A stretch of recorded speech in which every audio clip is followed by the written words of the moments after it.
This is actually for every intending parent. If you are planning to start a family someday, it is very crucial that you understand what true upbringing means, because it's becoming clearer every day that people do not understand what upbringing means. Many parents do believe that upbringing is simply about providing for their kids, giving them fancy names like Popo, Amanda, Princess, all those fancy names, sending them to school, giving them the best when it comes to material things.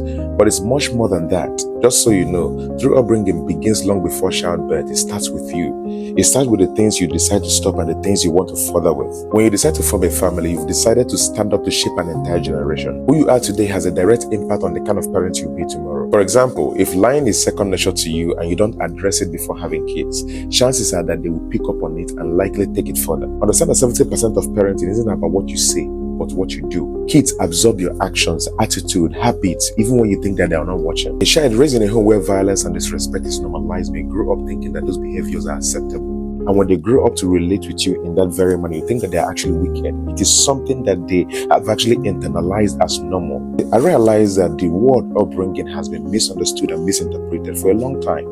And people only define it literally without understanding or having an in-depth understanding of what it is. Then what is my definition of upbringing? If you ask me, it's about being conscious of the example you set around kids. But it's really about being conscious of the example you set. That's all.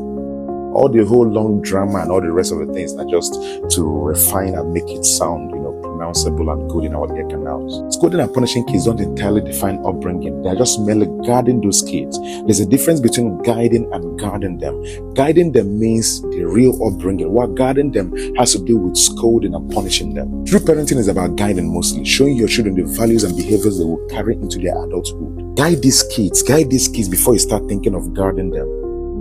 Start preparing today for the family you want tomorrow. It's very important. Let's build a generation we can all be very much proud of. With the kind of upbringing that people see as ideal these days, it is very scary what is going to happen in the nearest future. So let's prevent it by giving these kids the quality upbringing they deserve. Because not giving them the right upbringing is also abuse. Not giving kids the right upbringing as a parent should be considered as a capital sin or a crime even.